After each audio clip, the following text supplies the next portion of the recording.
Oh, setting up the camera, which is what I do at the very last second.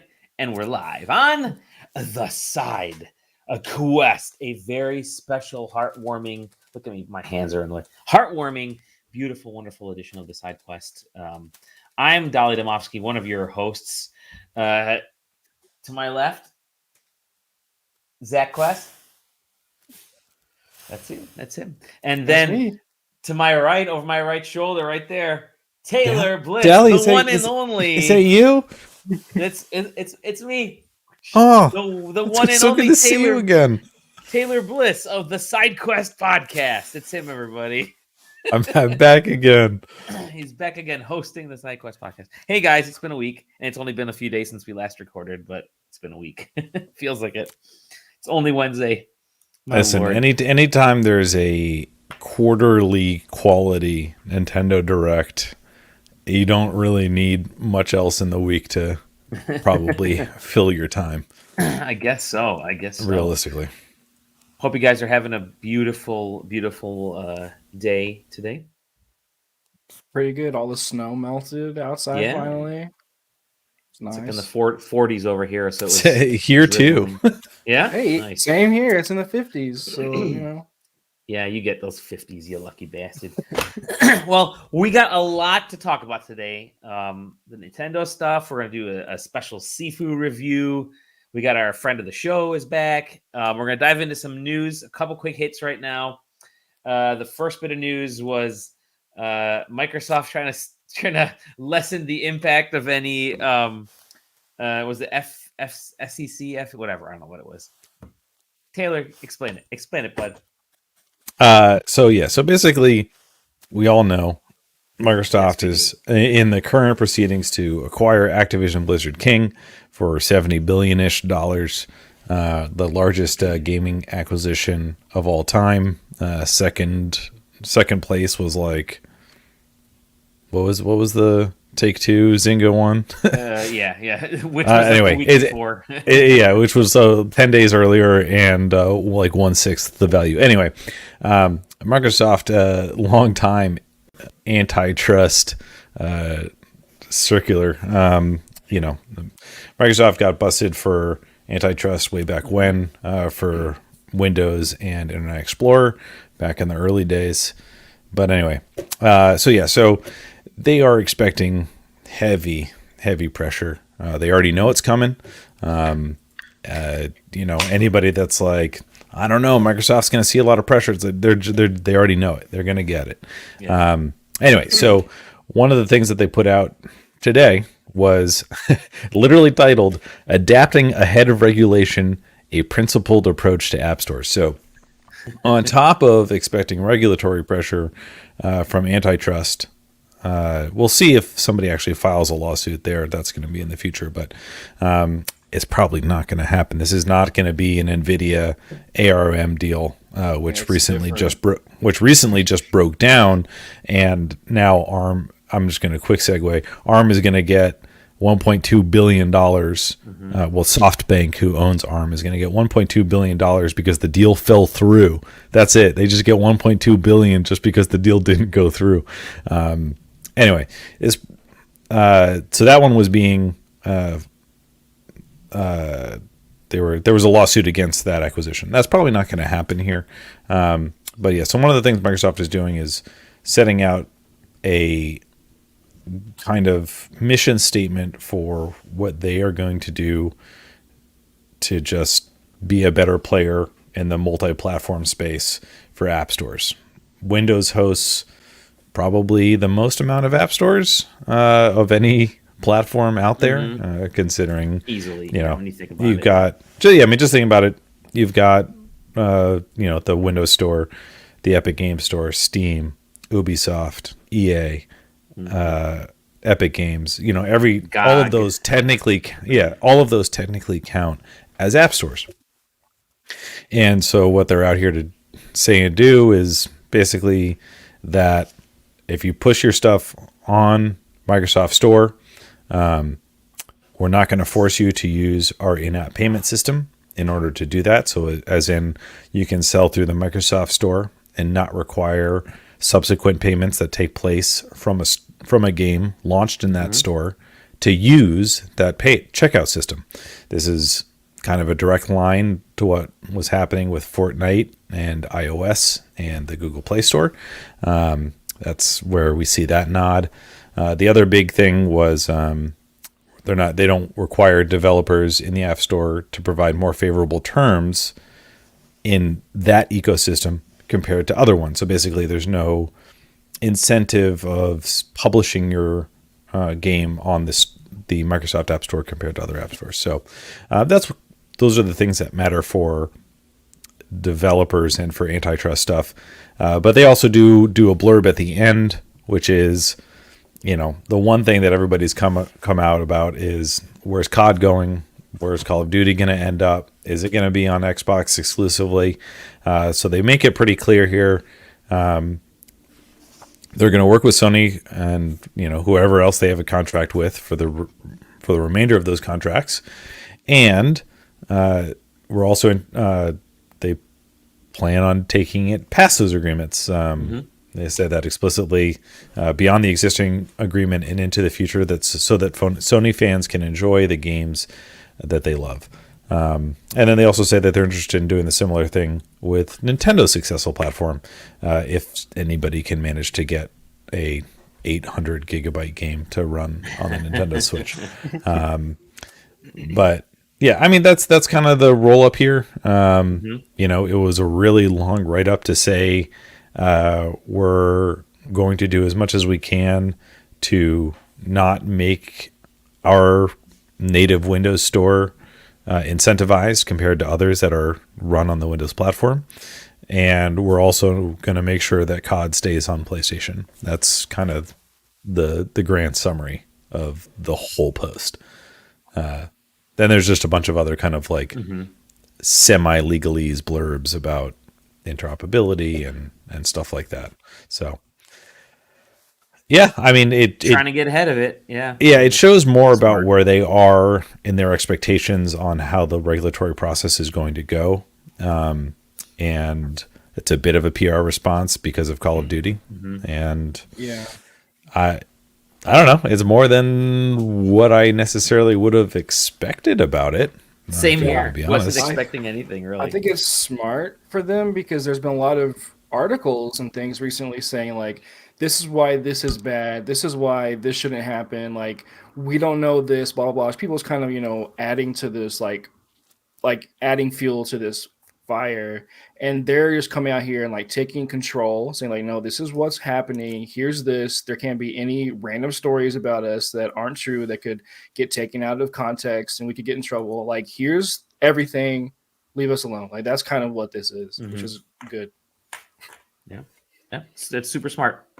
Next bit of news, we had a mini direct, a one-game direct today. Wolf Among Us 2 was officially, here's the latest trailer. I completely forgot about this. Yeah, I know. I think a lot of people did. The Keeleys came out and presented the Wolf Among Us 2 and said, hey, it's still happening. Uses Unity now.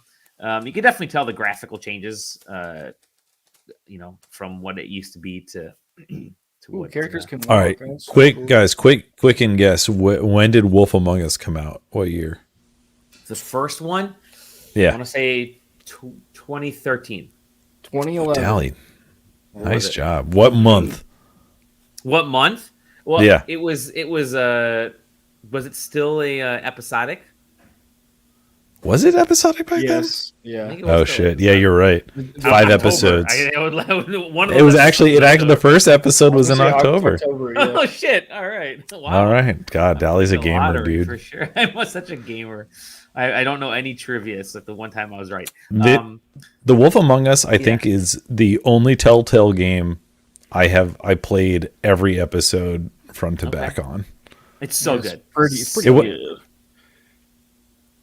It was very good. And the visuals look like they're definitely improved by going to this new, this new style. I need to get some coffee or something. I'm not yawning because of the game. I'm just, but I mean, I'm excited. It's some of the same people that were in Telltale before. Some new people. obviously lots of new people. It's sort of a whole new company, right? Because Telltale was sort of didn't like go bankrupt or something or sold off. Yeah, I was gonna ask you. But I mean there was definitely the whole kerfuffle. Yeah.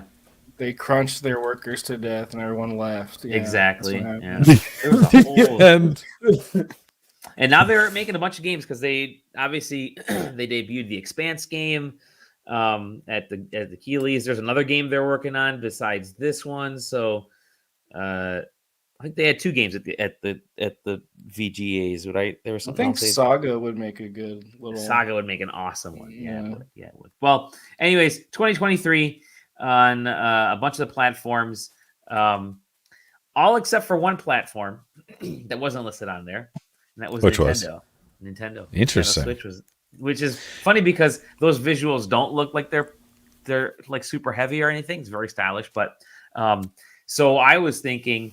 Hey, Playland. I was thinking maybe the game would be announced today at the Nintendo Direct, which happened today. It was not. But in the meantime, we will let's go through the Nintendo Direct because that was kind of the big news. We were initially going to do dude. That's crazy. What a horrible no. We were initially going to do a like a prediction episode yesterday with an emergency meeting, and then we were all busy and decided, you know what, let's just do it right after this. I will say though, with how many we did have some good guesses, and it would have been fun to do it.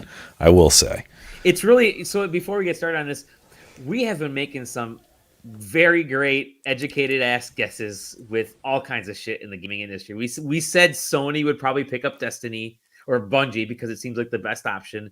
We said a lot of the games that were announced here, we've been like, fuck, man, we should be analysts. We should be Daniel Ahmed. We should be Serkan Toto. And this is it. These 3 right here were the actual, they get all the information from us. It's interesting because a lot of this stuff are things that seem like smart ways to go for games, not just in this, but just in general, a lot of the things that we talk about. So definitely stay tuned to the SideQuest podcast and just our Discord because we always talk about this and we kind of figure shit out. But what's amazing, just before we get rolling on it, and because this would sidetrack me in the middle of it, I'm amazed by how Nintendo takes multi-platform releases, makes them look like they're Nintendo Switch games, and B is the only one that publicizes stuff that people are like, holy shit, that's real, and then like it gets attributed to the Nintendo Direct, and it's like, oh yeah, by the way, this is coming out everywhere.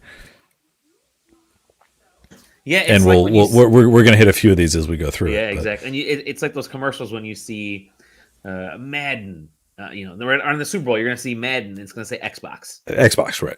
It's not gonna say PlayStation. It's gonna say Xbox. It's like when you see the commercials for an iPhone. It says AT&T. Like, does anybody else make the iPhone? Right. Still, just still AT&T. So, anyways, let's get into it. We'll kind of zoom through this and hit the big things. Please no. No, I'm just kidding. Go ahead. I was gonna read it, but please no, dude. So we kick it off with that typical COVID note, which is I will say this before we get too far.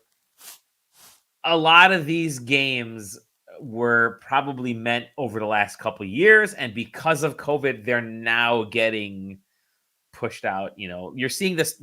I would say the majority of the stuff that was supposed to come out in 2020 is out. That came out probably 2021 and tail end of 2020. Now, all of 2021 is now filtering over into this, right? And maybe there's 1 or 2 2020 projects. So I really do think about what timing in the gaming industry has done for companies. 2022, after this, 2022 looks like a solid year for everybody. But we'll get into it more as this goes on, as other projects like this go on. So, very first game to kick off with is a surprise. Yes, there's a new Fire Emblem game. It's the Fire Emblem Warriors game again. It's just another Musu game. Musu. I just don't care about Musus, man. I can't do it. I don't can't bring care about myself to. Fire I Emblem. can't bring my. Well, that's fair too. Oh, whoa, buddy. No, All I right, care about Fire Emblem, but not the Musou games. I mean, the Zelda. I really like the Zelda one. I still think there's place for a Final Fantasy Musou game. I think that would kick ass. So would just a Mario Musou game. Fire Mario Emblem, won't be two fun. of them. Yeah, two of them. Come on. So whatever. The Dragon Quest Musou games were actually kind of cool. Dragon Quest Heroes 1 and 2. Okami They never. Muso. Oh, Kami Musou. That's Anyways, the only I don't reason- know, that's the I only don't- way I play it. I don't want that was any coming of out in them. June. They were pretty spot on by saying that the majority, we're gonna mainly focus on stuff launching in the first half of the year because holy shit, They everything is stuck pretty close to launching. it. They stuck, which really leaves the second half of the year wide open for some pretty big, further big announcements that we'll probably find out around E3 timeframe. But move on to this next one here, which was an update on Advance Wars. Yeah. Which is like, okay, it's looking like it hasn't really changed visual style. They did add voice acting, they mentioned, so there's at least that. Ew. They got some. I hate all it. this does is make me miss Advance Wars, but not this, but the original Advance Wars. I don't. Yeah. I guess I don't know. Maybe it's probably just because this is not for me. But I would be much more interested in a way, in similar to how they did some HD 2D stuff on games that we're going to see later on. If that approach was taken on Advance Wars, Yeah, because this doesn't appeal to me. No, the personally. visual style doesn't appeal to me. And I think Yeah. the visual style hurts this game because HD 2D or 2D HD, whatever they're calling it, makes things look cool. And we're gonna see another game that uses that style here in just a moment. Which I thought was one of the most, I don't know. I thought it was like one of the standout trailers in the whole thing it for really me. was.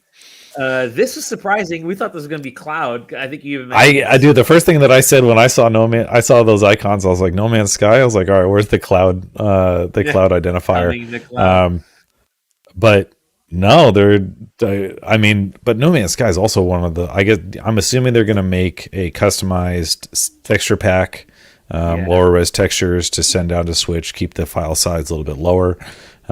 We are, of course, probably not going to get a retail box of this game. Let me because just say there was. Does any of this look like it's on the Switch? There is no way any of this is running on Switch.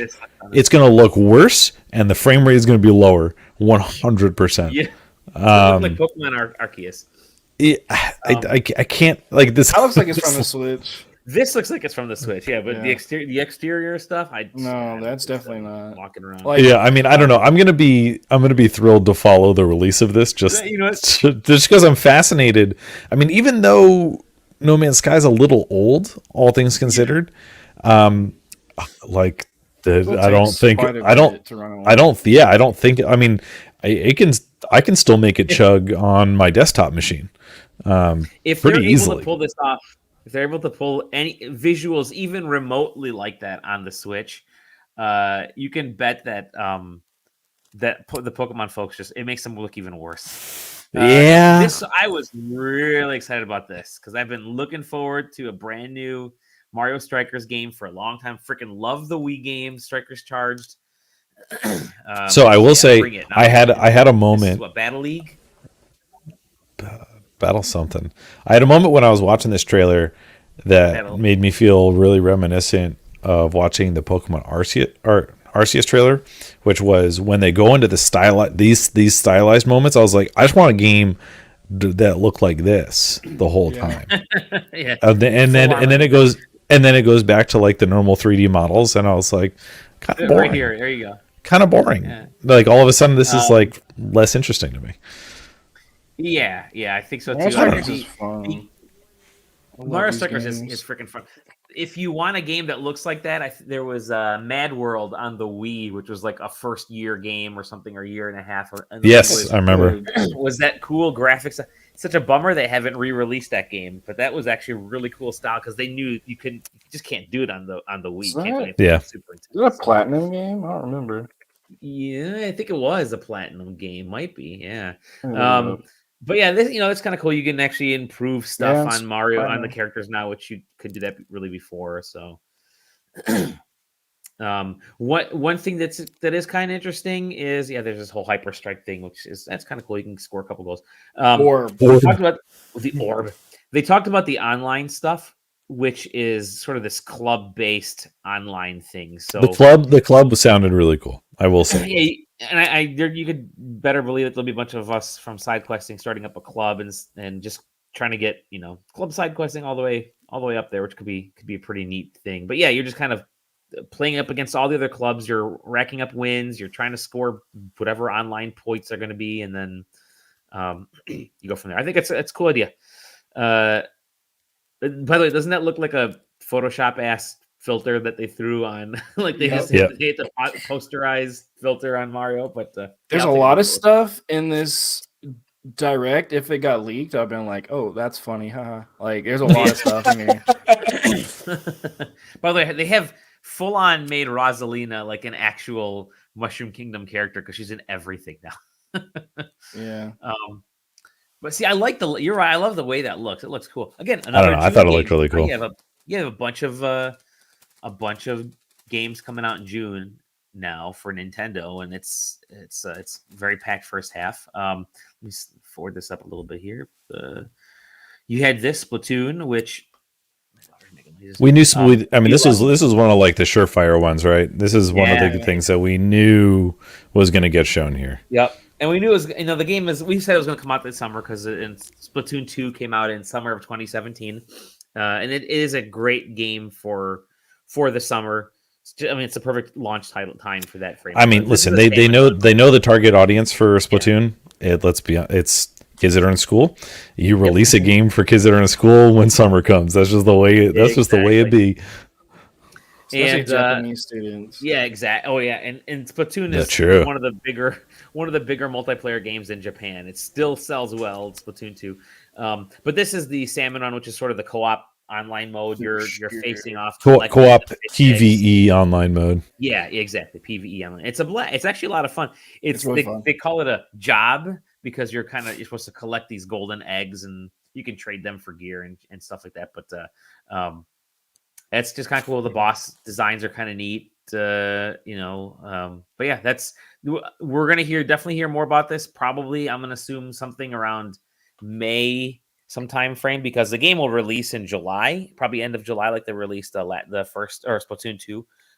Throw. So yeah, I'm gonna guess that we see more in May. The trailer still was like, the trailer was still really, really bizarre to me because like it's just super esoteric, like for a game that's already kind of weird, and like the spending even just that moment where it's just like hyper focused on illustrating the fact that you can throw the egg now. It's just like, all right, yeah. I mean, I don't know, the dudes who make Splatoon are goofy ass motherfuckers. So my daughter like more like, oh my god, you can throw the eggs now. That's awesome.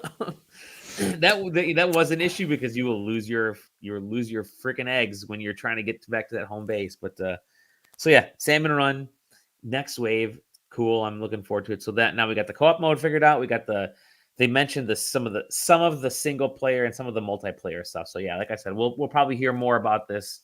It's going to get its own direct, like 30 minute long thing. Yeah, because they're going to want to talk about the maps. They're going to want to talk about the new guns and all that kind of stuff. Their new 14-tick online servers. Yeah, right. Good one.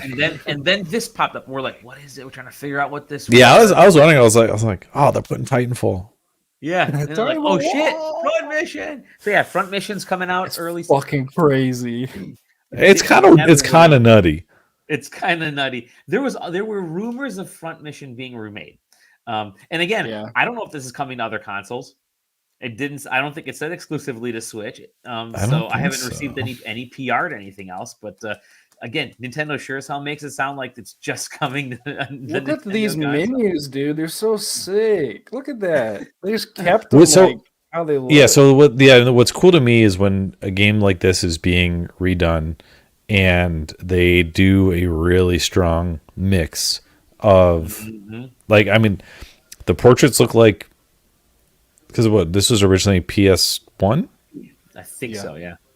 So I mean, like the portraits, the menus are like, yeah, that looks like PS1, and then everything else was just different. I mean, like it was just, there's the aesthetics that we could think of as newer games, and this looks like that, and then you look at the menu and it's like, that doesn't look like it. That looks like PlayStation 1, baby. Yeah, I mean, like that looks right there. Look at that shit. So That's cool. awesome. The way they move when they're moving like across the stage, and they're just kind of like jiggling back and forth, and they look like little miniatures. It's so That's cool. That's it's what I so loved about nice. that. You know what's fun is, do you guys remember back in those old PlayStation days and like the PS1 days where you got such a high off of changing the color in Final Fantasy? Yes. Like changing the, I changing still the little do. menu? I still do. Yep. Oh my god, look what I could do. So yeah, hey, I'm excited. Like that actually look. This view looks freaking awesome because you got lighting, but it's actually in 3D. It can rotate. It's pretty badass. Yeah. It actually first came out on Super Famicom, Did it really? Wow. which Square is Enix, yeah. kind of nutty. Yeah. And then you got Front Mission 2. The They're gonna remake do of 'em all. that is coming out. I mean, let's be honest. If they're later doing this one, they're doing it year. all. They're just going to use the same engine and they're going to pump them out. Yep. So yeah, awesome news. Then it went from the post-apocalypse to a complete apocalypse, which is the ultimate Disney and Pixar racer, whatever this This free looked to like play. oh my god, the fact that it's free to play. I mean, it looks like somebody got hold of the Epic engine, was just like import asset, import. It's yeah. I don't know. I was convinced this was going to be an NFT game. It looks like one. It looks like one. I am totally not interested in this, especially when it gets to like the menu and it starts to show like, hey, check out the cool, here's Goofy. Check out how much money you can spend. Yeah, right here. Check it out. It reminds me of that upgrade. DC, it reminds me of that Warner Brothers fighter game or the HBO fighter game. Remember that's coming out that we had already forgotten about. Can't wait to play it. I mean, I'm like unironically excited to check it out. But yeah, what was there? Sorry, was we won't make another- fun of you for it. Yeah, there was another racing game that was kind of like this. It had really nice. Yeah, look at this. This looks like whatever. It looks pretty bad. Oh my god, he's got hands that he hits. How can no freaking other kart racing style games ever figure out how to do power ups like Mario Kart? Like none of them are able to do it. Whatever. All right, so now we had a whole section of classic franchises, which was actually one of the best parts of the show. Yeah. Except for this one. This was one of the worst. We're like, where we take looking like this. Yeah, where you take Star Wars: The Force Unleashed, and most people played it on 360 and PS3, right? Yep. And so why not those versions? But Nintendo was like, you know what? Our developers know the Wii hardware, so we're gonna take the Wii version. I don't even think this one has the Havoc engine either. Which is I don't think so. I don't think so. Game cool. Is this Aspire that's publishing this one? It might be. I don't know. This is kind of cool, for the folks that actually like 360 games coming to the Switch. Finally, one of the better ones. I mean, the thing that we have to keep in mind is that we are entering the period of Switch ownership where some of the owners of the hardware are now so young that they will have missed these games. Like, what are they going to go like, Dad, do we still have an Xbox 360? It's like, no, I sold that 8 years ago. It's also that. Oh my god! Wait! Did you see that? This is the best part when he jumps off and watch him jump into the hay bale there. Ready? And He just kind of disappears. Ready? It's even better when it's close up. He just like disappears. Doesn't even. There's nothing pops up. Here we go. Ready? It's just the best thing ever. Pink. And that is how it looked the first time around too. And then there was this weird Gundam battle, Lego Gundam battle thing. It's not Lego, it's SD Gundam. Dally, you are talking to the two wrong people to be misaligning Gundam SD, my man. Super deformed Gundam. That's what it stands for, actually. So you're kind of right. I mean, I never played one, so I'm not gonna dog it. But dude, this fucking okay. Now we start to get to the real stuff. This blew my brains out. I was sitting at work watching this. I was like, dude, oh my god, the best Chrono game. So I really enjoyed Chrono Cross. I really did. This is coming to everything. So, PS4, Switch. It looks so good. PC. Look at that. They did upgrade, just like what they did with Final Fantasy IX and Final Fantasy VIII, which is they upgraded the polygons to make them look jarringly different from the pre-rendered backgrounds. To make them look jarringly crisp. Jarringly crisp. But obviously they didn't upgrade the video, the FMV. So that's always a positive. Or obviously not the stop motion style frame rate. Full disclosure, I never played Chrono Cross. Oh my lord! This is actually kind of cool. It's better than Chrono Trigger. Ooh. It's probably a hot take. That is a hot take, my man. Chrono Cross was awesome because you could get like 100+ characters to choose. It's something wild like that. It's a weird game. Yeah. And it comes with the Text Adventure prequel, which is pretty wild. So that's actually cool. The one that never came to the US. So I was gonna say the amount of times that we heard that has never been to the West is kind of nutty for this. There's like a lot of things about Chrono Cross that I think people at the time just like weren't like ready for. There's a lot of just like weird experimental shit in that game. Also coming off the back of Chrono Trigger, which is like a really classic kind of JRPG. Mm-hmm. Even at the time, it's very like typical. And then it's like you move into Chrono Cross, and it's so different because of like gameplay changes and story changes. It's just like it's crazy. I think Taylor's gonna love it. So if you guys love Carby, it's Carby. Can't believe it. Looks really cool. I'm gonna wait. I'm sorry. I can't wait. It does look really good. The like hub what's building. The new mode? What do they call the new super mouthful mode or something? Just suck them up mode. Suck them up mode. So there's no VR included with this, which sucks. I was like, oh, this is cool. I'm definitely gonna buy this. And then when they showed the little hub village and the leveling up your powers, that's when I was like, oh, I'm definitely gonna buy this game. That's when it changed for me. Look at his little feet hanging out of here. Dude, that's awesome. His little feet hang out behind. That's so cool. Yeah, Kirby. My daughter and I were laughing hysterically. It's a really cool twist on Kirby. Like, yep, it's cool. He can.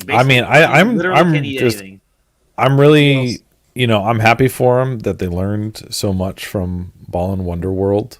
They really took it. They really took it to heart, and I think that was good of them. This is so cool. Look at dude. Look at that, dude. Hell yeah! It was the Kirby Star Ride is back. Yeah, I'm excited for Kirby. Bring it. Looks good. It's gonna be a game that I play quite a lot. So yeah, this is the town you're talking about, Waddle Town, and you can expand the town as you get more of them. If you throw some town building into your game, I'm gonna play it. You're right there. All right, here we go. Shohei Ohtani. So it was funny, Dali. Is really good. Dali, going back to our conversation regarding Madden and Xbox. Yeah. Now we've seen this also weird shift where MLB The Show is like Switch, and where like it's just like evacuated Sony. It's very strange. It really has. It's so weird. Pass and now Switch. Yeah, I don't. It's I don't think I've seen it advertised for Sony since. The I mean, they're making buku bucks off of it because of it's on the other platforms. But yeah. Wait, releasing multi-platform is good. Who would have thought? Wait, yeah, if more people can play our game, we'll make more money. I'll be and we're gonna see that continue. Just as a quick aside, as more and more things shift over to be games as a service we're always going to see more multi-platform, which is the reason why when we talk about COD staying on PlayStation, it's whichever one has microtransaction and is a live service game. That's the one you can guarantee will always be on PlayStation as many platforms as possible. Yep. Anyway, Kingdom Hearts, we see it yet again. There's not been a single direct since this was announced that we have not seen Kingdom Hearts show up, despite the fact that it's the same canned cloud version cutscenes every time. And everyone who's played it says it's bad, yeah. It looked bad. Here we go, Klonoa. Dude, what the fuck? Awesome. Like, I've been hearing rumors about this game for like a decade. Like, that's how shocking this is. It looks crazy. So it looks good. It looks like they did an awesome remaster of this. I mean, visually, it looks nice and like it looks like a modern platformer from the ground up. So this is one of those things where if you didn't play the source game, you're just kind of like, all right, because that's where I'm at. That's right. I think it's good. It's like Jet Force Gemini, that kind of thing, but like slower. So here you go. You got some Portals.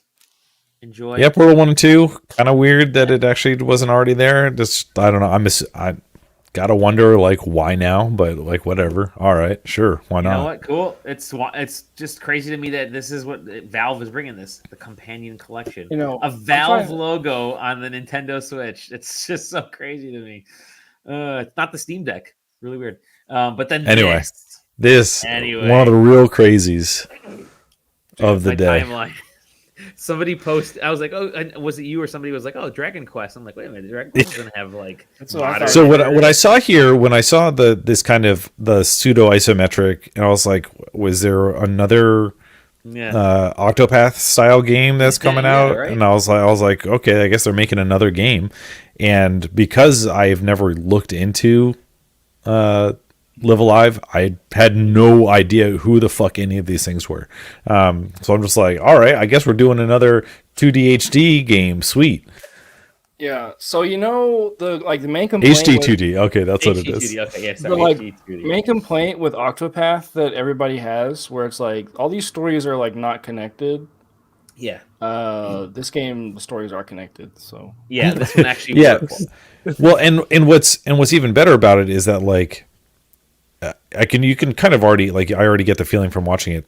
They make it specifically distinguished between all of them. They're like, all right, you're now in the past. You're in it's like way past, like near future, really big future, and like they all matter. Yep. And that's Octopath's one of the weaknesses was like they all take place at the same time, but don't matter.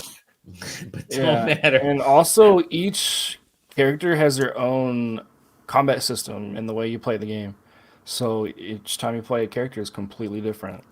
Again, another game that has so far not been announced for any other platform yet.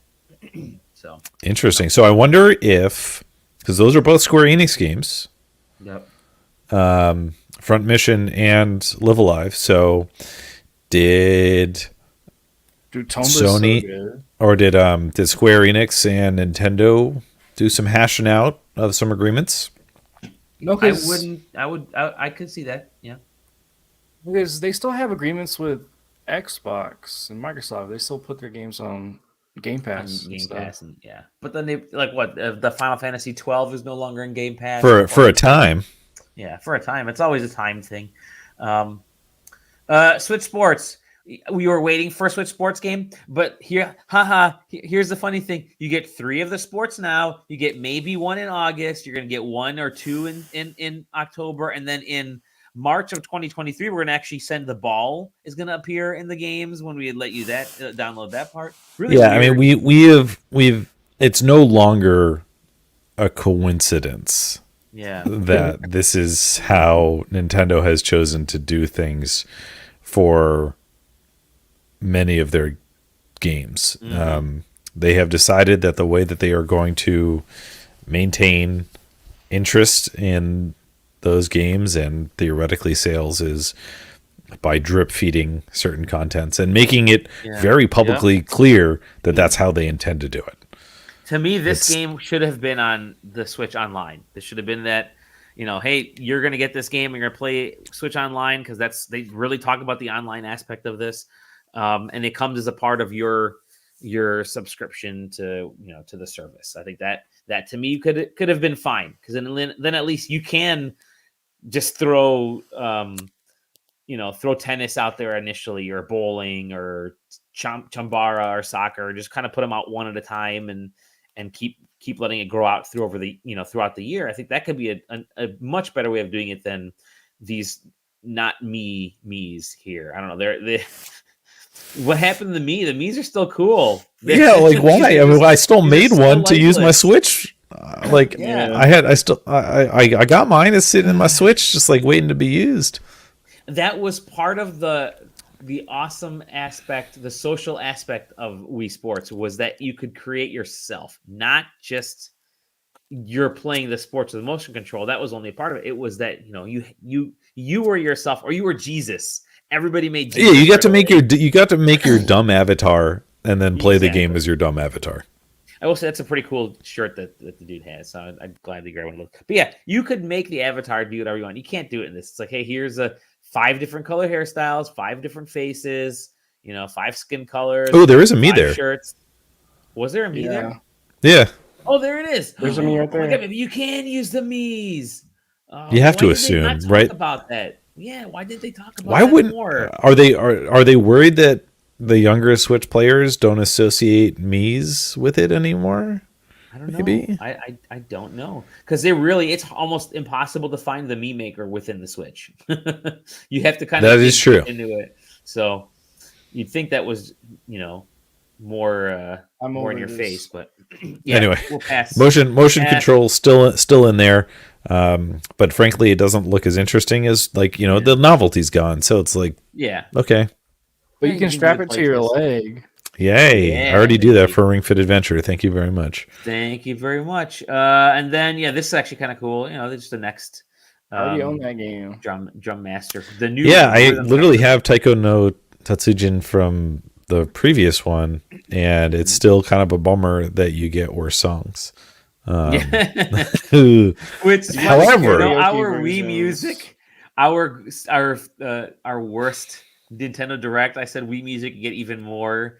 all the brand new public domain songs that have been released over the last year, like Hide My Pickle or whatever that one was, Where's My Cabbage? That's basically So it has 76 songs, and then one of the things that they also announced was that you can also subscribe to a subscription service with over 500 songs. That's the thing that these rhythm games do in Japan, like Beat Mania and Rhythm Theater and all these other rhythm games, is you can just pay a subscription to get the new songs every month. So yeah, that's just kind of what's expected in that. By the way, how much cooler does Live Alive look compared to this now? Dude, it's just like 200 times cooler. Yeah, the palette for Triangle is just like so bland by comparison. Like, and that's why I was like, I saw Live Alive and I was like, oh, it's like Octopath but cool. I mean, like, and it's not that this looks bad, it's just there's like this mutedness to it where it feels like it's missing the best parts of what it could be doing. And then of course, we know Cuphead's coming. Cuphead's big with the kids. Give a date for it. What was it? May-ish, something like that. And then you had the Metroid Dread. I can't. Why even bother putting this in the direct, man? Hey, whatever. They're trying to get those last 100,000 sales. To make that's fair. Time to get David Jaffe to play the game. Yeah. Finally, he can beat it on easy mode. Finally, I can play.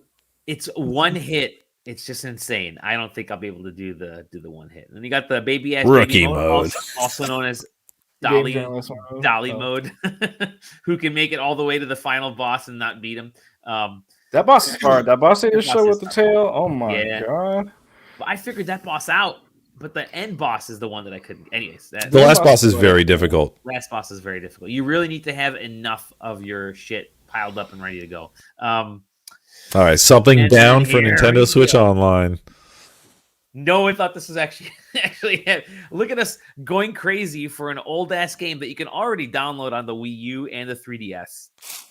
Earthbound fan ready to play the game for the first time. So yeah, I mean what it the meme continues forever. But I mean, like the biggest thing about putting Earthbound on NSO is that it just means that now we get to listen to conspiracy theories about Mother 3 for it will never end.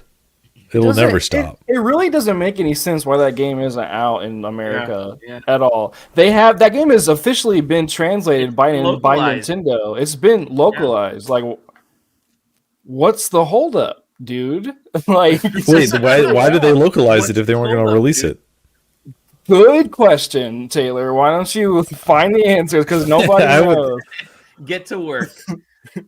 Did anyone play Beginnings when it came out on the Wii U? No, that game sucks. It's not. It's Which not one?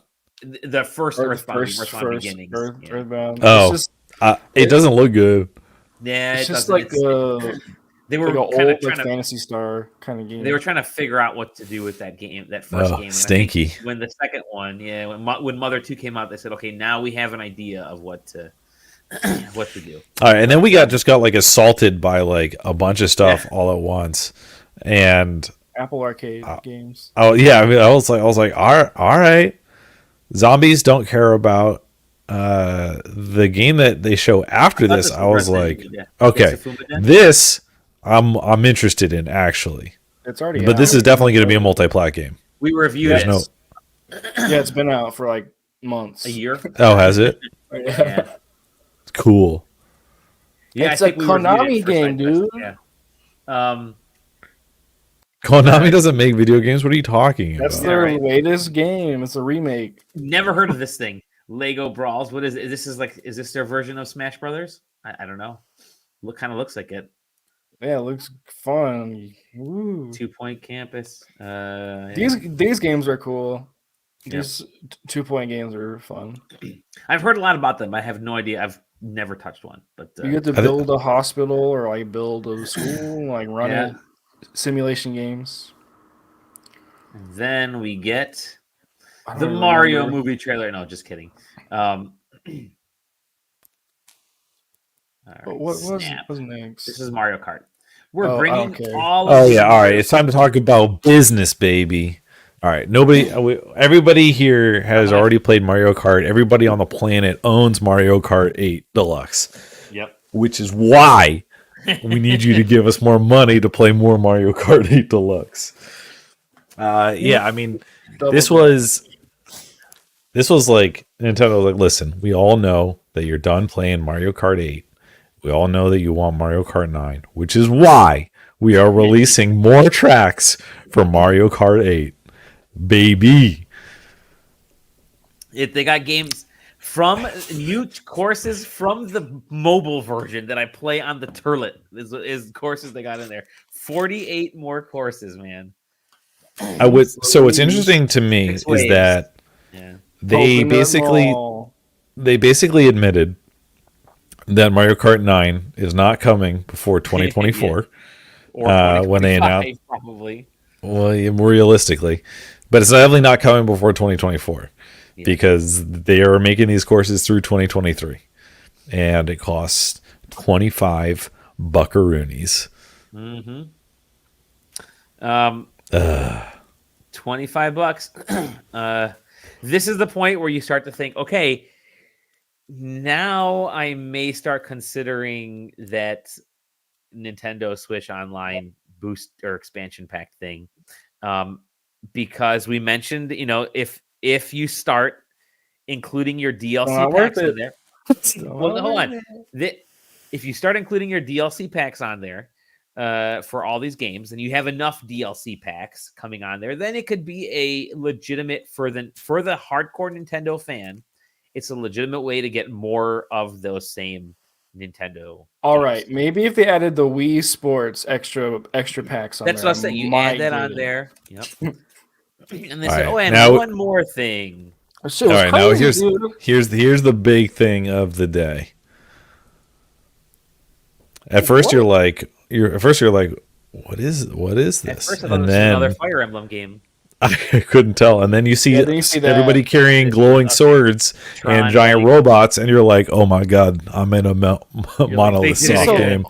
game. So how does Monolith Soft make their games look like this, and Pokemon can't make their games look like this? Anyone got an explanation? And these are Anybody got any theories?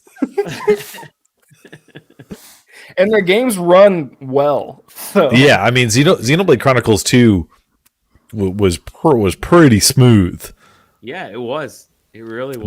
They just really nailed draw distance. So And how they do this, and then Pokemon's like, and Pokemons can't. so the Monolith, and the way that they make stuff, at least on the ones that I've played, they do draw distance and they do phasing of Really well. background, foreground, and the way that they layer them in a very particular way, which clearly works for the Switch. so Xenoblade Chronicles X. Here's a fun fact. That map is like 5 times bigger than like The Witcher 3's map. It's Ginormous. It's a huge map, and there's no loading screens, Mhm. and it's just like I don't you're know just how like they did it. And it's going on a around disc. like on It's a on a fucking Wii. disc. On a Wii. I'm gonna have to boot up my Wii U to play it, because we're clearly never gonna get it on the Switch, which is actually kind of just a weird thing in the grand scheme of how much success Xenoblade Chronicles has had on the Switch, and the fact that it's like the only major Wii U title that has not been ported yet. Yep. Give me It's that game kind of weird. on the Switch with the ability to turn off the music, and I'll be happy.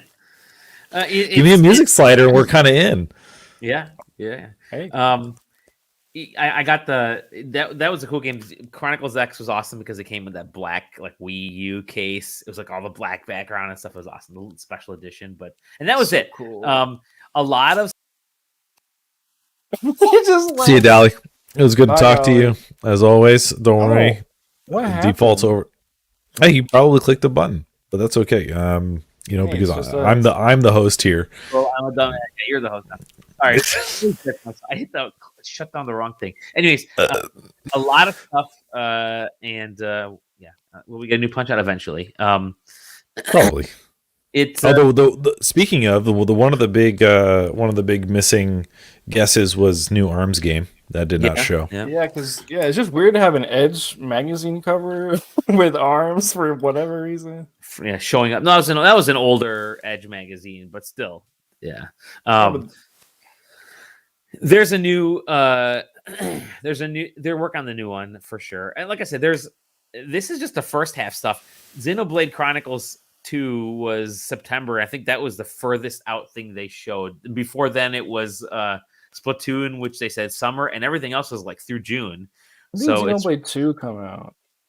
Xenoblade 2, when did it come out? Yeah.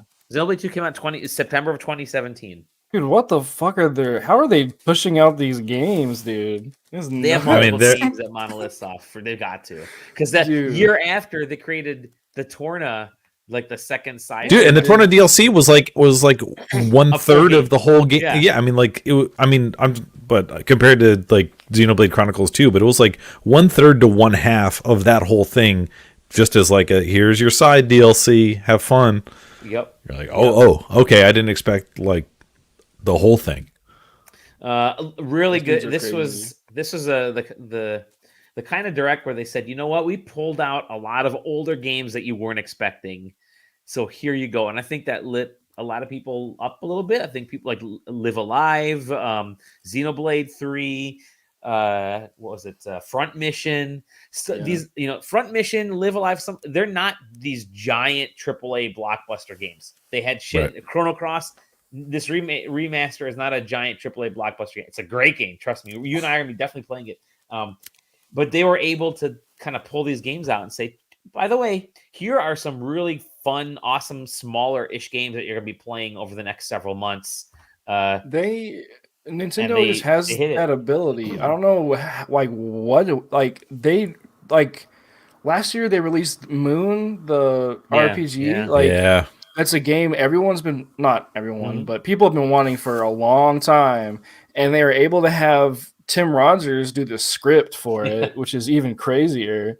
And it's like, how are you guys setting these things up? Like, and then you're just dropping these bombs, these like niche not indie, but JRPGs people are wanting out of nowhere. I wouldn't call it indie, but I'd call it outside mainstream, right? Yeah. So here's my question: why are they able to do that, but they're not able to do Mother 3? They're clearly aware. Like, if they're the Pokemon Arceus folks are handling Mother 3. That's all I could say. No, I don't know, man. No. It's got to be one of those things where they're just saving it. They're just saying we have it in our pocket if we need it. Yeah, I don't know. It's ready. If we need it, we can throw it out there. If we got nothing. We wrote 20 years ago. I'm just gonna hold on to it. I was surprised. Go ahead. When's the Earthbound 30-year anniversary? Mother game 2024.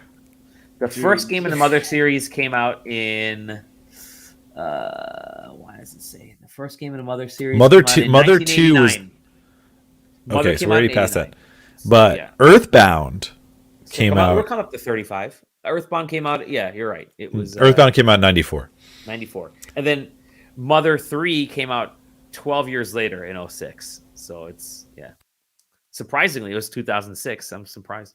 But what it did? Yeah, Mother 3 was 2006. Everyone thinks it was earlier. Have you guys seen the Mother 3 early N64 screenshots? Yeah. No. It looks pretty cool. That game was in development for 7-8 years. So the Mother 3 came out in 2006. 2 years after the Nintendo DS came out. And Mother 3 was for the Game Boy Advance. It was for GBA, yeah. Which is wild. You could play Mother 3 on the DS, but I don't know. I don't know why they haven't put it out yet. I thought they would do something like maybe they've put the first 2 Earthbound games out so they can do a Fire Emblem, original Fire Emblem DS or remember that special edition they pumped out that was around for like 3 weeks or something. Maybe they'll do something like that with Mother. I don't know, but it seems like an obvious thing to put out, but who knows? Well, overall, what do you guys think of the thing, the direct overall?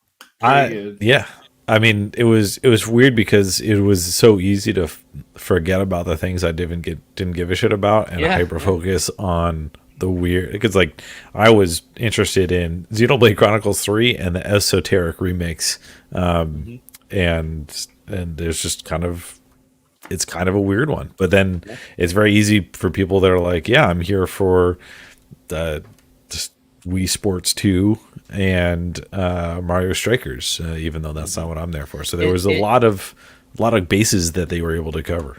It's insane how, like, whenever new Mario Party comes out, or when we're on the eve of a new Mario Party game, there is so much fever around that announcement, especially around E3. You do a search for E3 Party when I search for parties and stuff to list on our sheets, and it's nonstop not kids, but adults and kids asking for a new Mario Party game. Like, it has a huge. It's not our level. We're not the mass consumers of Mario Party games, but those games are giant for a reason. They're still really popular, and I'm going to assume Switch Sports could get to that level. I don't like how they're releasing it maybe in weird ways, but who knows? But yeah, 1-2 Switch certainly didn't. 1-2. That's my joke was 1-2-3 Switch. That would have been perfect. You get a third person in there now.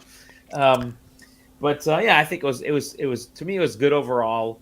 I got the games that I wanted to talk about. Kirby Mouthful Mode made me happy. More in the Hub made me happy. Project Triangle Strategy I wanted to hear more about that. I did. And then what was the third game that I was talking about? Advance Wars. I thought, let me just see a little bit more about that. And it's exactly what I thought it was going to be, which is it feels more and more like I'll play it and I'll forget about it forever type of thing. But I was really surprised by those extra games, like you mentioned, those new remakes, the ports. I thought that was definitely the kind of thing that that got me hyped up. So yeah, I'm looking forward to this kind of stuff for the Switch. And yeah, I don't like you guys saying, I don't know how they can pull this stuff out, but they pull this stuff out. Yeah, here's a good one. Stefan says, if Nintendo made their own version of Jackbox, they would be rich. Like a Nintendo. Sounds like you want another brain training game. Yeah, good news. No, I think a Nintendo social aimed at like adult style, which isn't their thing, but you want some. If you could come up with something like that, maybe there's something fun like Fortune Street or something. I don't know. But yeah. Anyways, cool stuff.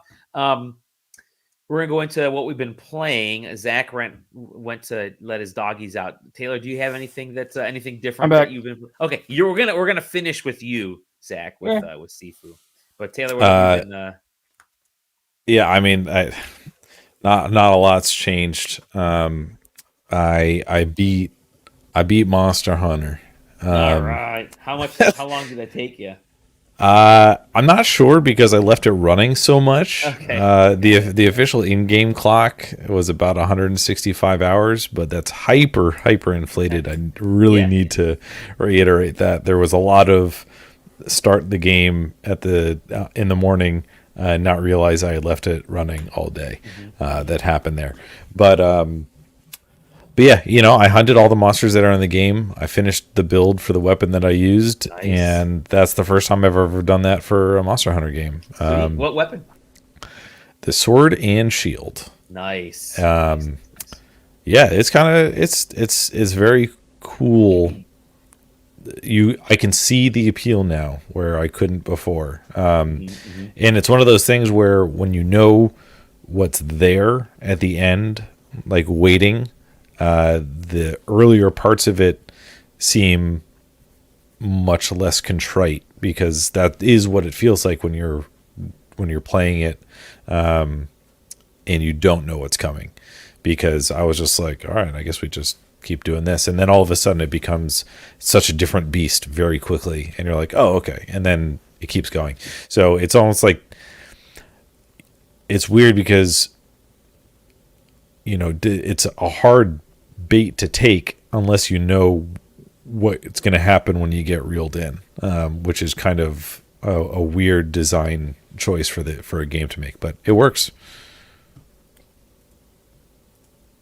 And then it becomes a bullet hell shooter. So Monhunt, kind of. baby.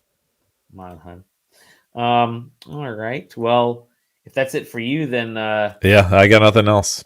I'm gonna hop into friend of the show this week before we get into SIFU. So okay. Friend of the show is a segment that we're gonna try to do it once a month if we can, where we take literally a friend of SideQuesting, people who watch our show regularly, maybe make games. We talked a little about Eric Bailey's game last time a couple weeks back. He has his little Octobug game. Definitely check it out. Me being bad at video games was horrible at first, and I realized, it's just me being bad at video games. This week's friend of the show is from locally sourced Michigan, which is a game dev, like growing game dev community in the state of Michigan, and some parts of Illinois and Wisconsin, but mostly Michigan, that I'm somewhat a part of. But it's really cool because it's Michigan definitely wasn't known for game development, but you have like Stardock is here, Finji is here. There are quite a few game dev studios and stuff in the area. They're kind of spread out, but the local scene has been growing. The local colleges have been including more classes and stuff like that. So I thought I wanted to share some of the stuff that that they've been doing. And one of the coolest projects, the timing was perfect because Michael Clamaris, who kind of runs the program, runs locally sourced, sent along the code to their very first zine, which is up on itch. So let me post the banner here where you can find it. So friend of the show, go to locally sourced mi.itch.io. Very cool. I'm going to show you right now some of the stuff that, let's see here. Window. Where is that file? It's kind of hard to find this sometimes. Here we go. Here is the zine. I think it's $10, but you can get a bunch of stuff on there. So the zine is cool. It's the very first kind of episode, I guess, of the zine, and it's got some articles in there. It's got some acknowledgement to some of the folks, some interviews with Ariel Knight. And we had Ariel Knight. Maybe Ariel Knight could have been our first friend of the show because he was on he did Never Yield, which is getting a little bit of an update lately. So we got a lot of cool stuff, and I love the aesthetic of the zine. It's really awesome. I definitely want to print this out. But I thought it was really neat. You know, there's a cool article in here. The bug that breaks Bethesda's PC ports and how modders patch out of the games. It's a really cool article about this almost hyper-specific bug that, they get down to like hertz and all that kind of stuff that goes into some of the ports that Bethesda pumps out that I was kind of fascinated in reading. It was almost like this technical side of things that was really cool. And then, Lily Valine posted this great, thing about some of the iOS games or some of the mobile games that she's playing. And then modern communal gaming, like what is modern communal gaming? But they talk about it with sort of, the tech stuff. It's pretty cool. Yeah. So there's all kinds of cool stuff in there, from tabletop RPGs to, pen and paper to PC to game dev stuff to interviews. I think it's a cool idea for a zine. Small, works out great. And then they say, by the way, there's also games in this issue that they tag along with it. So they give you some games to actually play, which I think is a really awesome idea. Like, hey, here are like 5 or 6 indie games that you might want to check out based on either some of the developers or folks that submitted the games to this thing. And there's Drew in the Floating Labyrinth. I'll kind of play these in a second. Drew in the Floating Labyrinth, The Church of Jesus Crisp, All You Can Pray Buffet. 10, yeah, it's cool. So yeah, Dust Scratch Games did Drew in the Floating Labyrinth. Oil Leak Games did The Church of Jesus Crisp. 10 Paces Reloaded is by Wannabe Games.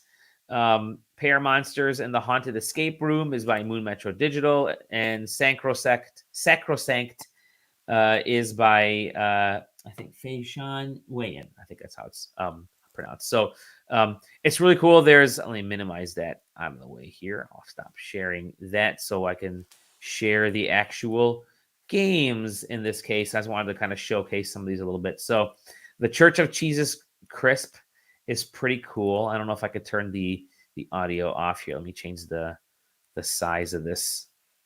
You guys can't hear the audio, can you? Nothing? Okay. Let's go 640 by 480 here. And I'm going to turn down the music volume. Oh, that's too little. Let's do this. Hold on. I put the resolution way too low. It's a point where I can't see it. Okay, it's getting there. Sorry, it's me being old, doing stuff live, and I got it. Okay. I'm going to share this right now. Oh, let me move that. I'm going to remove this, stop screen, and I'm going to share the game. As of course, it just takes me forever to figure this stuff out. Window, Church of Jesus Crisp. Okay, so back out of here. I'm going to start playing this game. Really cool idea. It's essentially you are a priest at a food place that's sort of it's a food church. I don't know. Maybe that's the best way to say it. Let's see if I can hit how did I do this? Did I crash it? I may have crashed it. I think I crashed it. Hold on. Of course I crashed it. Sorry, everybody. Oh, there we go. All right, I just had to load. It's set up like a series of WarioWare games in that you are a priest, and these hot dogs and these veggies and fruits and shakes come in, and you have a mini game to help them and they can either be blessed or they can sin. Oh, I found the popcorn. He's blessed. All right, and then here's this one. I have to get to this guy over here and make this some more. Got it. All right. So it's just like this series of mini games where you can keep playing, and it's got this like rotating collection. Here, I got to do this. Got it. Yeah, there you go. I got the kebab. That's awesome. It's just really silly, but I freaking find it so. I find it so just kind of compelling. Here you go, pizza. So I get that guy there. Oh, I missed it. Sin prevails. Sin prevails. Jeez, Dally. So yeah, you just keep trying to get a high score. I'm gonna do this real quick just so you guys can see what happens when it fully fails. Sorry to it's WarioWare but cooler, Stefan. Really neat idea. And you gotta this is kind of funny. You gotta cook in the microwave. So you aim for here, and then I missed it, and sin prevailed, and I have lost. The doors open, and they leave my church, which, if you can see, it's actually a fridge. It's the fridge doors, which is just so freaking awesome. But there you go.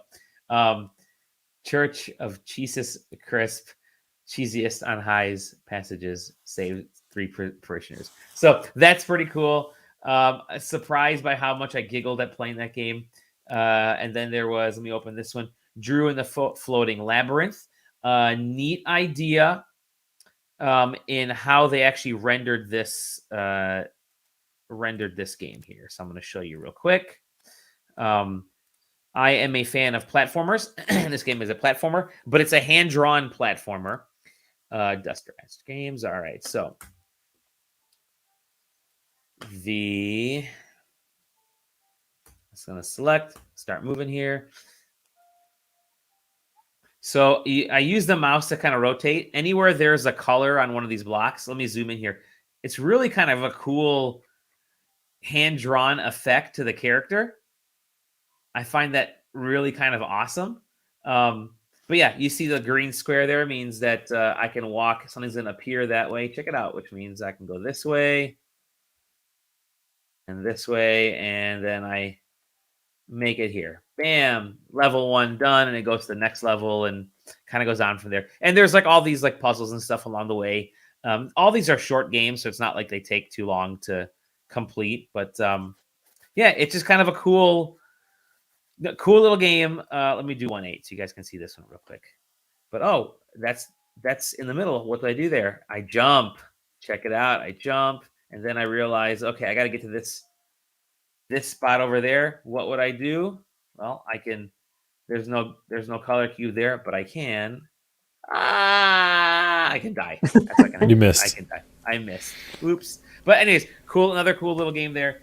And then Paramonsters. I'll show you guys Paramonsters real quick. There's a bunch of them in this collection. I don't want to show all of them, but Paramonsters is kind of neat. I really like the art style to this. It's a like kind of a what do they call it? Point and click adventure style game. But it's set within a. Here, I'm gonna hit share here. It's set as these little monsters are going to a trying to decide what their evening plans are going to be. I like how they're blocked by the text box. Yes, you don't see them. Really good. So here you go. It's finally Saturday, and they kind of want to do something. I'm clicking through this now, but you end up going. They give you a bunch of options. Do you want to go to a fair? Do you want to go this? I want to go to the escape room that's just been built, and it's like a haunted puzzle escape room, and I love the art style. Characters look really neat. Great little three-eyed monster. Reminds me of like Monsters Inc. and stuff. But yeah, it's just it's another cool little game. It takes a little bit of time to get into the actual like action-y portion of this where I'm clicking selections and stuff. But it's cool. There's a lot of games in this. There's a tabletop game that they showcase as well that you can kind of play with other people, which I think is a really cool idea. Like, I don't know if it's in here. Yeah, here it is. It's called 10 Paces Reloaded, and share the screen real quick. they basically teach you how to play like this gunfight and violence at the saloon using dice for temperance, daring, education, draw. And there's like a scoring thing at the bottom. Really cool. You can choose your skills. It's a really cool idea of how to get like a little mini tabletop, pen and paper style RPG with within the zine. So love the idea. Love the zine.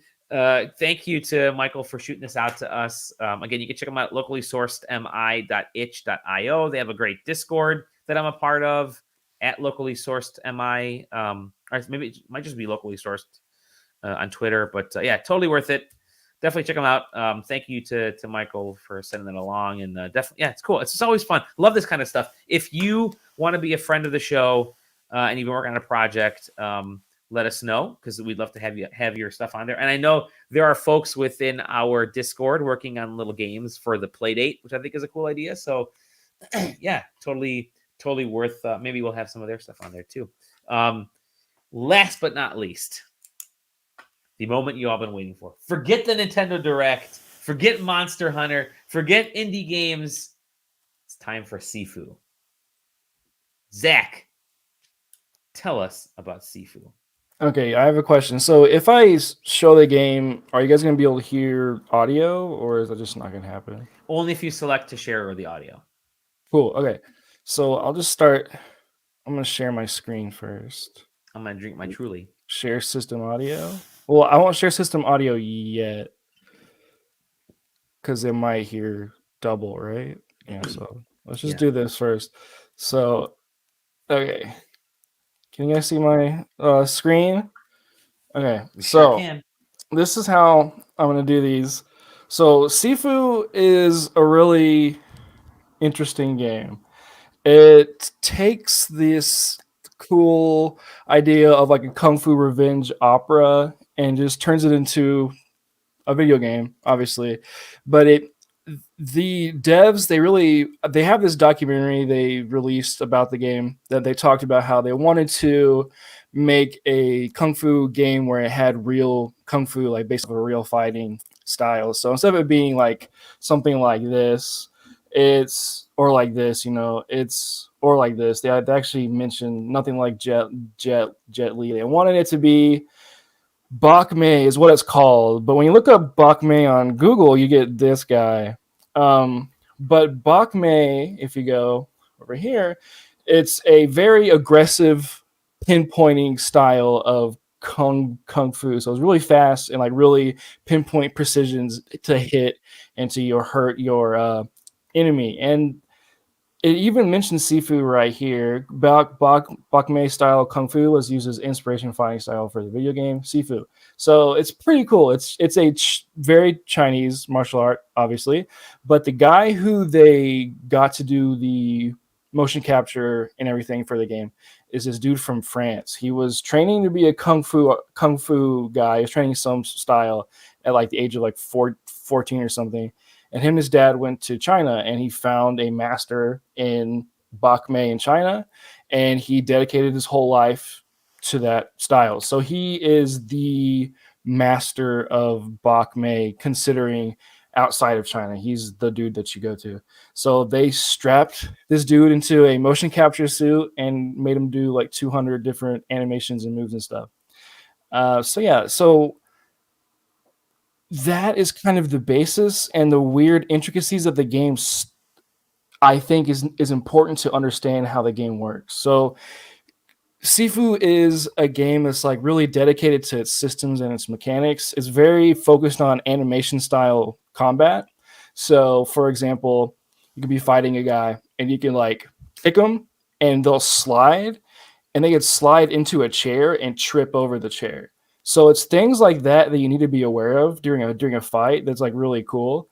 For example, if an enemy swings a bat at you and you dodge out of the way, he'll keep swinging around and he'll hit his friend or he'll hit somebody else. So it's a very radiant, dynamic way that they have these fights going out, because they have all these animations. They have these really intricate ways these characters are fighting.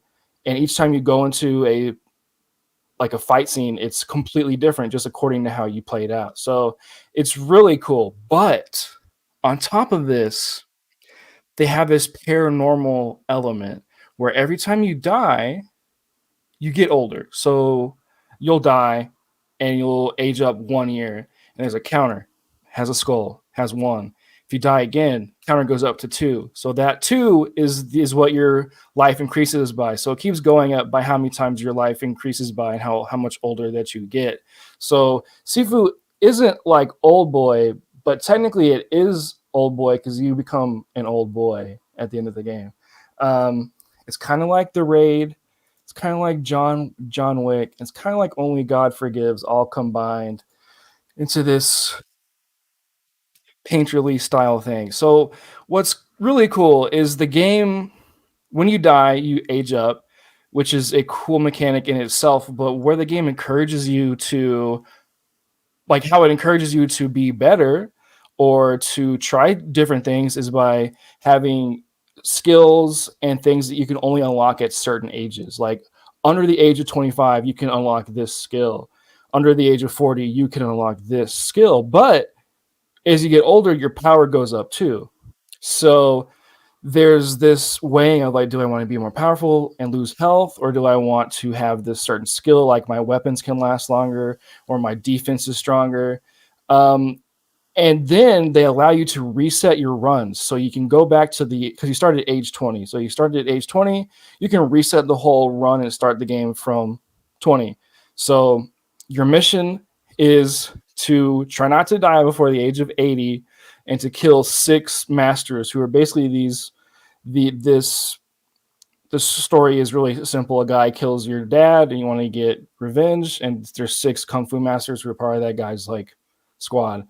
And that's just kind of the game. There's these 6 levels and you have to try your best not to die as you go. So what the game does so well is it makes you want to try a level over and over and over again so you don't come out of that level being age 50. Because you don't want to be age 50 out of the first level. You want to be like age 20. Your goal is to stay at age 20 to get to the last level. So there's a big amount of pressure, but also not, because you can reset. You can just go back like, oh, I messed up here, I'll just restart. But you can also reset your whole run. So to keep your experience and to keep your skills that you accumulate, you have to stay in that run, stay as that age. So for example, if you're 34 and you have this skill that you like and you don't want to restart, you can just keep going and keep that skill, which is cool. Or you can keep dumping experience points into that skill and have that skill for forever. So you can just like, okay, I finally put 5,000 XP into this skill. I'm going to go restart at age 20 from the first level and keep going through. Once you hit the next level at whatever age, if it's younger than what you were at prior, it'll keep that age. So if I go to level 2 at age 60 and then I restart and I go through it again and I get through the first level at fully through at age 20 and I go to the next level, my check mark will be age 20. So I'll forever be age 20 at level 2. So there's a lot of ways the game encourages you to keep trying and to keep going at this, to stay at the youngest age.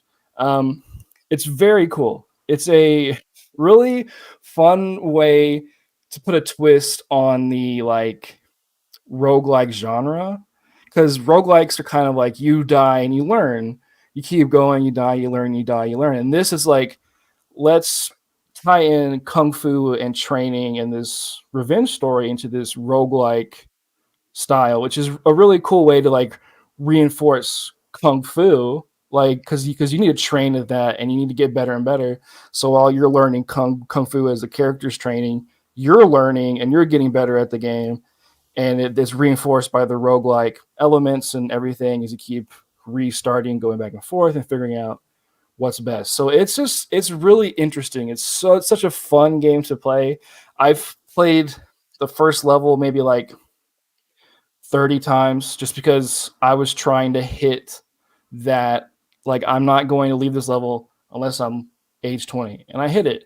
And it took me a while, but it took the game to like kind of grab me and like say like, hey, like we're not gonna take it easy on you. You have to learn how to play this game. You have to learn how to think in this fighting style. Like you have to learn, okay, this is what this move does. I can use this move to create distance between me and this guy who has a pipe, so I don't get hit and I can, attack this guy. It just like it encourages you to think like a kung fu master, which is really cool. It's a really fun thing. I like when games do that, where like the mechanics and everything are tied into one. Like it's like Death Stranding. It's the game I always think about as I'm playing this game, is how everything's intertwined.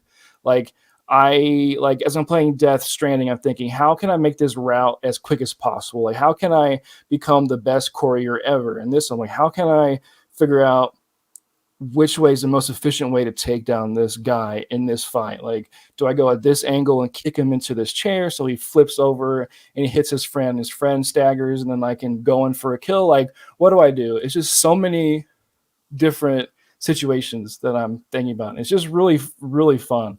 It's nothing like it. It's very visceral, and like people keep comparing it to like a beat 'em up game, and it is a beat 'em up game, but it's a beat 'em up game that is harder, not because beat 'em up games aren't hard, because most of the time they are pretty hard. It's a beat 'em up game that requires you to be acutely aware of everything, of the systems, of yourself, of the characters, or you're just going to get your ass beat. Like it's just like, it's kind of that. It's not Dark Souls-y, which is kind of weird because Dark Souls is more like level design and boss mechanics, and this is just purely combat. It's a purely like combat puzzle is kind of how it feels. So yeah, it's a game that you need to give yourself to. You need to just like lay yourself over, say, hey, like I'm willing to adjust and think completely different compared to a beat 'em up game or a Dark Souls game, and just like play it how it wants you to play it. Once you get in that zone, it's like just a next level experience. Because I was having a hard time the first couple go rounds because I was trying to play like a Devil May Cry, beat 'em up game, and then eventually I got humbled by the game, and I just started to play like, okay, let's see what I can do. And eventually I just got really good at it. So yeah, it's really, really cool. Then now I'm gonna show it off to you guys. I'll show you guys like a first couple bit of the first level. Let's do it. Which is super cool. How do I request again? I turned it off. You just go back there. to share. Yeah. I missed it. Okay. Share system audio, screen one. Okay. I'm gonna mute you guys. Okay. Let me get all this out of the way. Oh my gosh. Okay. So let's get into it. Turn on my controller. I'm gonna try my best to do like a E3 presentation.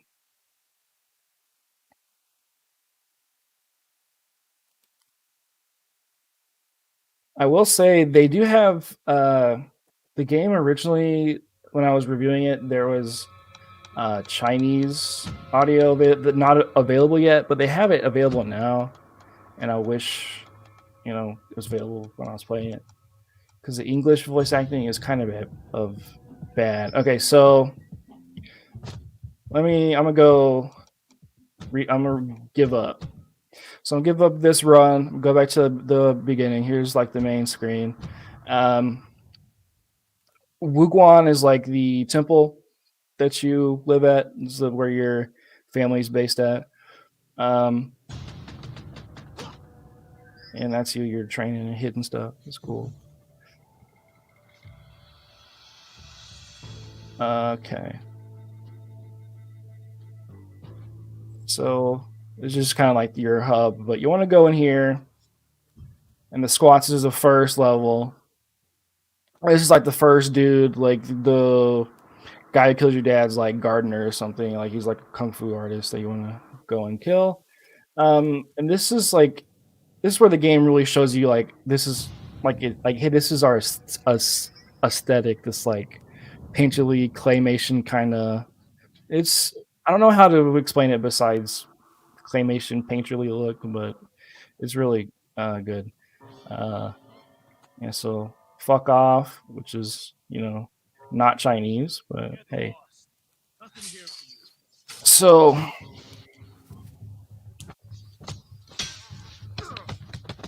they do a really good job of making it feel like a kung fu movie that you're just kind of directing yourself. Like it feels like you're just playing the dude who's the main character of a kung fu thing, which is super cool. This is very reminiscent of The Raid. You're going up these stairs. There's a shortcut over here, but it's not as cool as going up the stairs. So I'm gonna show you just me beating up these dudes. Punch that guy in the throat.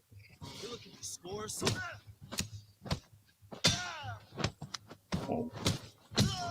He did. Yeah, he's very aggressive. But that's kind of the name of the game.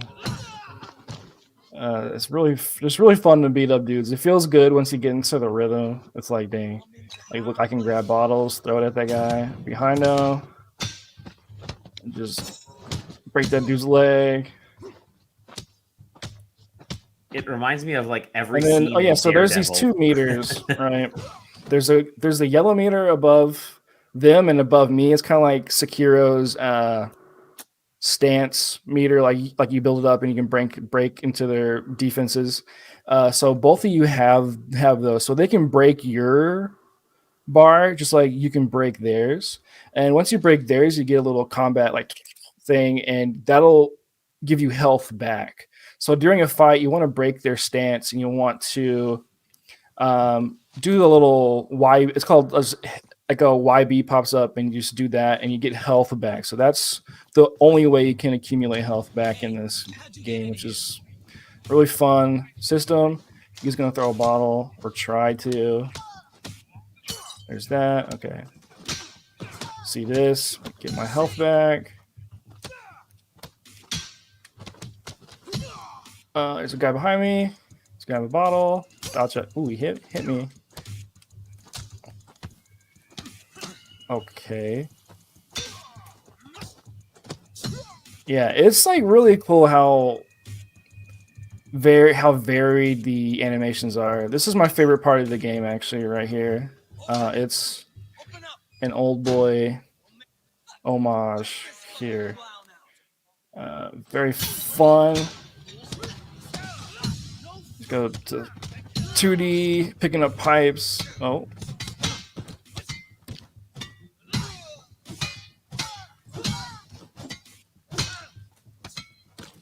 Yeah, it's so fun just to like.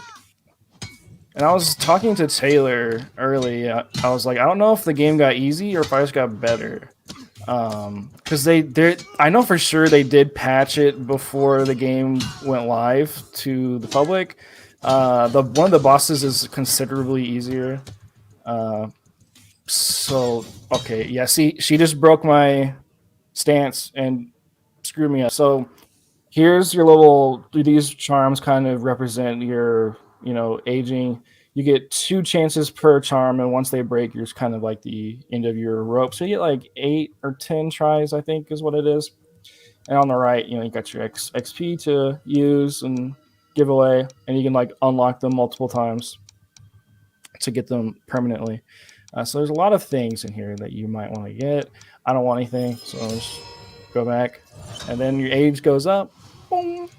And once you kill specific players, like there's characters that are like mini bosses. Once you kill mini bosses, your death counter, the little age counter, goes down. So when you die the next time, it'll be 0 instead of being 1 or 2.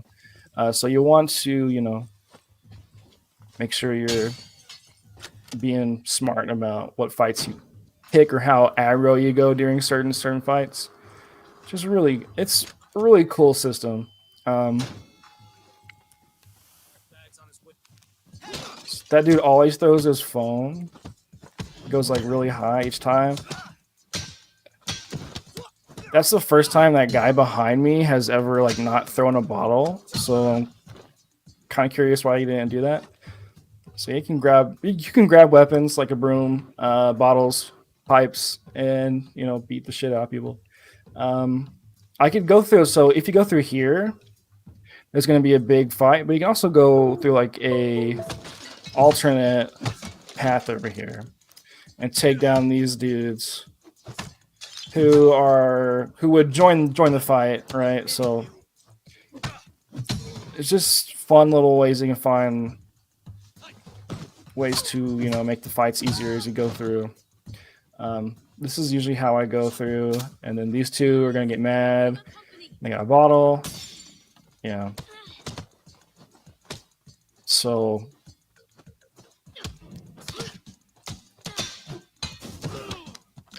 okay, I got some health, which is good. This guy's got a pipe, so I want to beat him up and grab his pipe at least. If I throw it at him, maybe kick him. Oh, dude. Okay, so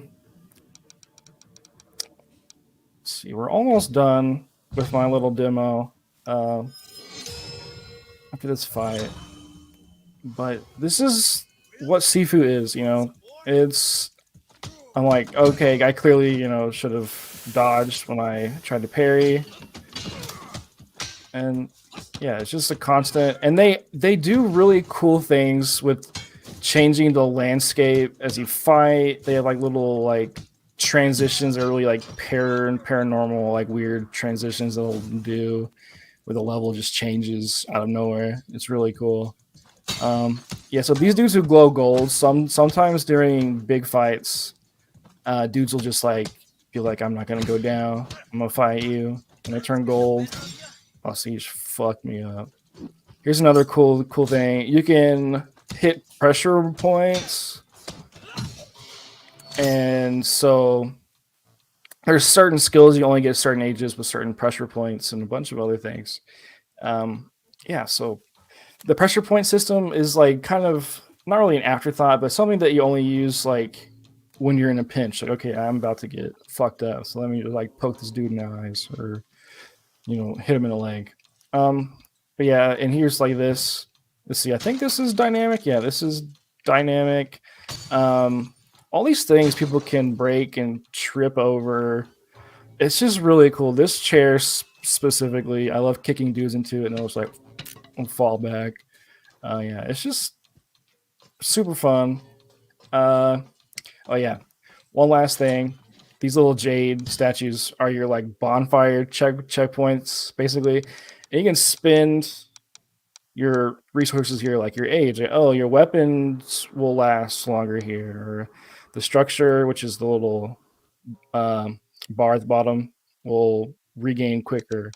Or your weapons will have more impact. Or your focus, which is the pressure system, you can get an extra bar. Like things like that. Just yeah, it's a really well thought out, concise system. I'm gonna kick this person off. Hope they didn't fall off. Okay, there, whatever. Okay, I'm getting. There we go.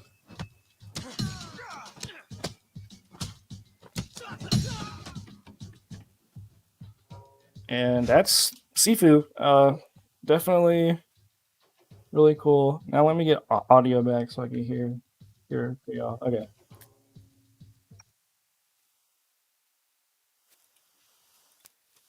That looks really cool, man.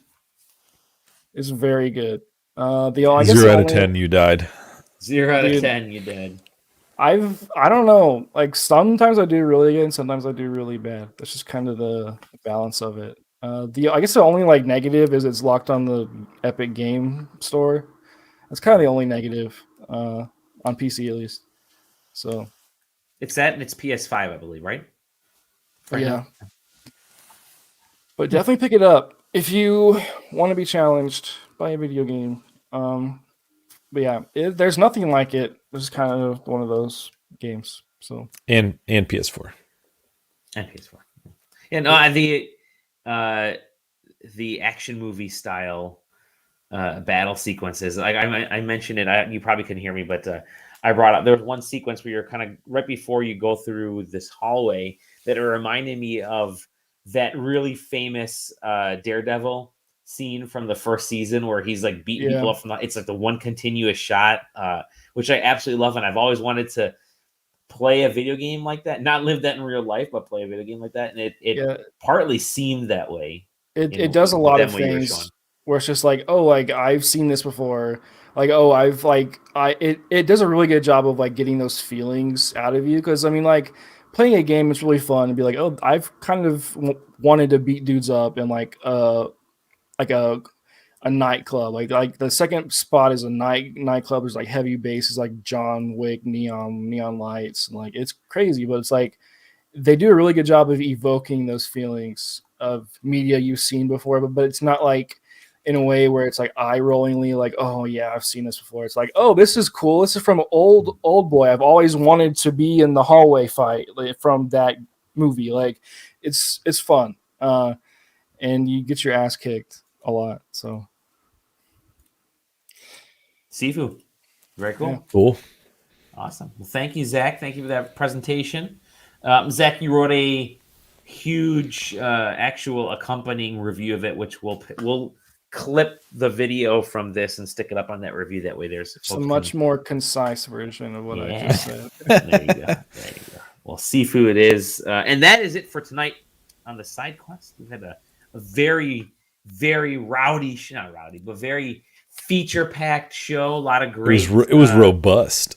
Robust. Thank you. Not robust. I like it. A lot of folks viewing. Of course, thank you, Playland. Thank you, Stefan. And put the death in the clip is what they're telling. Put the death in the clip. 0 out of 10. Gents, thank you again. Wednesday night, we didn't do a Friday show. We had a Wednesday show. Look at that. Back to the middle of the week, getting things prepped. Maybe we'll try to do this a little more often, but we'll see. I know it can be kind of tough middle of the week, so we'll see how it goes. But Taylor, thank you, my friend. Yeah, I mean, you know me, I'm here on the podcast every week, of course. That's right. He's the guy who runs the whole thing. He runs the whole thing. What else would I be doing? Hey, PAX people. Zach, thank you again, my friend. And myself, thank you, Dolly. And yeah, again, sidequesting.com, sidequesting TV on YouTube and Twitch. And we'll see you in the next episode of The SideQuest. Bye, everybody. Bye. Bye.